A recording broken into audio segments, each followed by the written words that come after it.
What's going on, guys? Skit Gaming here, and today we're going to be celebrating Thanksgiving, an event where Native Americans saved English colonists from starvation by reviewing a game about a brutal war waged against a communist state in Southeast Asia.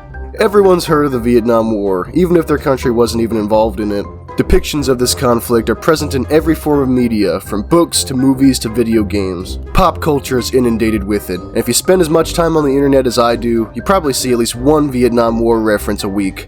What's strange then is the lack of Roblox games set during this period. I could find like 3, and only one of those actually good. That is, until about a week ago, when I discovered a hidden gem in the form of Rolling Thunder. The very first thing you'll notice is that this doesn't look like Roblox. If anything, it resembles a shooter from the early 2000s. I didn't accidentally launch the wrong game though, this is Roblox. Rolling Thunder is a PvE game where you and your friends fight through waves of NVA soldiers as you move through the jungle. As you rack up kills, new weapons are unlocked for purchase in the menu, ranging from revolvers to shotguns to technically not war crimes. A viewer by the name of Daniel Omar recently used the word arcadey to describe Trench's alpha, and I think that term fits Rolling Thunder perfectly. It's a simple and undemanding shoot-'em-up that doesn't take itself too seriously and doesn't really have actual consequences. If you die, the only setback you receive is that you have to respawn at the helicopter, which is never even far from the fighting. Overall, I'd say Rolling Thunder took one of the most brutal and notorious conflicts in history and made it into an almost relaxing game compared to the more competitive shooters out there. In this game, you play as the typical 80s Hollywood action hero, blasting your way through Nam and looking good while you're at it. In order to advance to the next checkpoint, players need to overcome 125 battle-hardened warriors who know the jungle like the back of their hands. Making it through this meat grinder in one piece will take guts, grit, and Okay, so you know how I said earlier that you were up against the best that Ho Chi Minh had to offer? Well, that might have been a slight exaggeration. I got the Special Forces mixed up with the Special Forces. Here's my theory. You ever heard of Project 100,000? Yeah, I think that the other side of the conflict tried to do the same thing, and this is the result. Anyway, even if these enemies are a few cards short of a full deck, they still pose a viable threat because they've got superhuman eyesight. They must have some savants or something mixed in with the regulars, because these guys can sense you through a dozen layers of foliage and immediately lay down effective fire. Don't worry though, the situation isn't entirely hopeless. Remember, you're an action hero. You're the embodiment of masculinity, the star of this show. Use your godlike physique to effortlessly sprint at Mach 3 while carrying over 150 pounds in arms and ammunition without even breaking a sweat. If you get shot, don't worry. A cheap Chinese 7.62 round doesn't stand a chance against your macho aura, so you're not in much danger unless you're afraid of being tickled to death. On the other hand, those commie scum have plenty to worry about.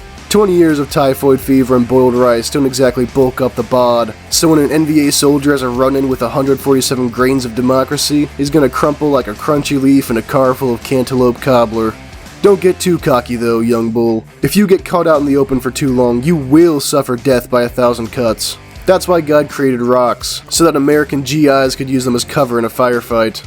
Now, you may be wondering, if we're going into Indian country, we gotta be packing some serious heat, and boy, let me assure you we have no shortage of firepower up our sleeve. This arsenal includes Makarov PM, Colt 1911, Colt Python, Smith & Wesson Mal 39, Moz 38, KS-23, PPSH, M16A1, XM177 Commando, HK-33, Mosin Gun, M3A1 Grease Gun, Remington Model 1100, M1A1 Thompson, Remington Model 7188, M14E2, M1C Garand, Bren Gun, SKS, Type 56, TP-27, China Lake Grenade Launcher, M60, and M2 Flamethrower.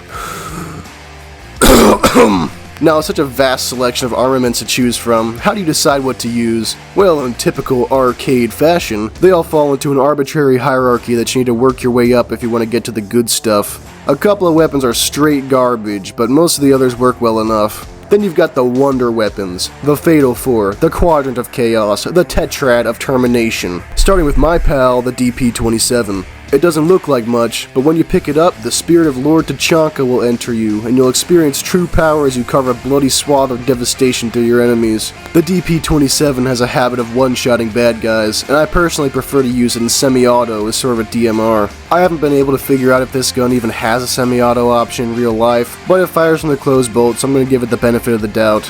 Next up on the bracket is the China Lake, a pump-action grenade launcher that allows you to vaporize clumps of targets. I like to keep this one in reserve until I spot 3 or 4 enemies together and I can fully exploit the AoE damage.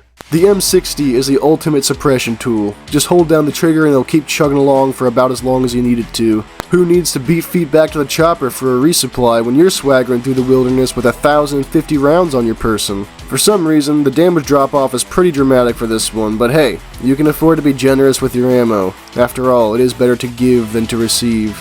Like its Soviet cousin, the M60 has a miraculous semi-auto mode that lets you retain some accuracy at a distance, and this time I know for a fact that the real deal doesn't do that. Finally, we come to the device renowned across East Asia for turning rice patties into Rice Krispies, the M2 flamethrower.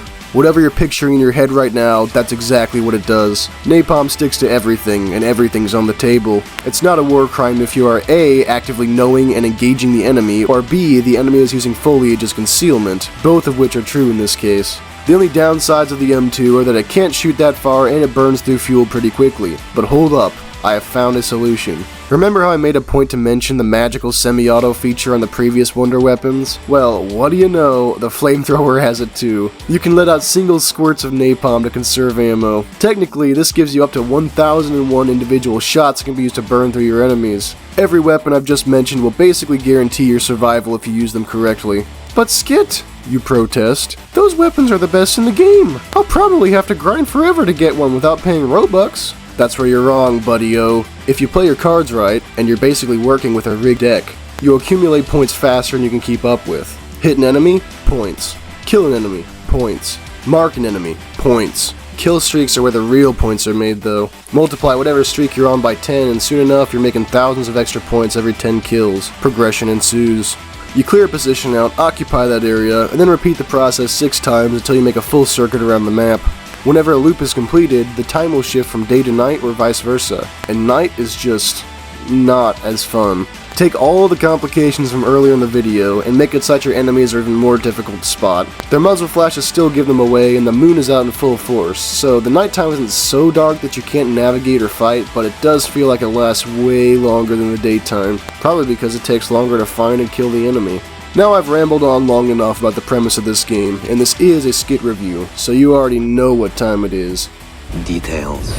And boy, this game is rolling in them. Good stuff first. So obviously the weapon models are superb. The developers made sure to get as many details right as they could on the visible parts, and everything moves smoothly during shooting and reload animations. Like I said at the beginning, this game's main draw is its presentation, and some of these guns are just gorgeous. I mean, look at the engravings on the Remington, look at the detail on the grip. It almost makes me want to use a shotgun. The reload animations are well done and unique. This gives the guns much more character than they'd have otherwise. For example, if you reload the M16A1 with an empty chamber, your character will actually miss the magwell on the first try before correctly inserting the magazine. Note that this doesn't happen if you perform a reload while you still have a round in the chamber, and it doesn't happen at all with the XM177. I think that this slip-up is supposed to indicate that the soldier is panicking a bit as the situation was desperate enough to warrant a full mag dump. Another reload that I particularly enjoy is that of the SKS, where you insert fresh cartridges from 10-round stripper clips. The amount of rounds in the clips will always be the quantity you need, even accounting for the one that's ejected when you pull the bolt back. Sound design isn't something I usually think about when playing games, but I noticed some features in Rolling Thunder that I really enjoyed. Firstly, each weapon has its own sound that makes sense in the context of the caliber, barrel, and so on. The gunshots sound powerful and throaty, unlike many Roblox games whose weapons sound weak and hollow. Full auto actually sounds like a succession of individual bullets being fired, and not some library audio file that loops as long as you're left-clicking. Another neat little feature that I noticed is that when you're standing on a solid surface, spent casings will make a normal clinking sound as they fall to the ground. If you're standing in water though, they'll splash instead. I love discovering small things like this, and it shows how much care the developers put into the seemingly mundane aspects of the game. You can shoot through some barriers. This comes in handy every once in a while, but I mostly notice it when I'm getting lit up through the wall of a hut. Another small detail, bullets will react differently depending on what kind of surface they impact. They'll splash in the water and spark off of metal. This is despite the fact that 99% of your bullets will hit enemies or dirt, and the only metal surfaces on the map are part of the helicopter that serves as your spawn point. The NVA soldiers get individual names, not even Vietnamese ones. You can kill actual people from the Vietnam era, associated movies, Call of Duty, and the entire cast of a Key and Peele sketch. This reinforces the lighthearted, arcade-type feel of the game. Now for the things I didn't like so much. The enemy AI is lacking. They waddle around in seemingly random directions and often decide to become pacifists in the middle of the battle. The omnipresent noise of their rifles can get on your nerves, and they don't really present an actual threat to the player. I get that they need to be easy enough to kill that you can spawn over 100 of them per section, but I agree with some of the Discord members who suggest arming the enemies with different types of weapons to shake things up. I'd also like for them to spawn in more varied or hard to reach places, because right now I can just camp a spawn point with my flamethrower and farm NVA with my eyes closed. The sections aren't that distinct from each other and they feel pretty homogeneous. You've got some defining features sprinkled about, a dugout here, a couple of huts there, but I think that there needs to be more variety. This could be in the form of a separate map that focuses on an entirely different type of environment, like a village or maybe even a city. It's universally agreed that the nighttime isn't as fun as the daytime. It starts off alright, but around the third section you're just ready for the sun to come up so that you can get back to running and gunning. I don't know how this could be fixed, I'm just kinda complaining here. The topography can be a bit annoying at times. I understand that Roblox terrain can be a nightmare to work with, and it doesn't usually become a problem in this game, but every once in a while you'll come across a slope that should be climbable but isn't, or other such nuisances. Also, there's this tree by the inner edge of the map that's just non-collidable for no reason. It's the only one like that I've found so far, and I make a little pilgrimage to it every time I reach that level. As of now, the multiplayer contributes little to nothing to the gameplay.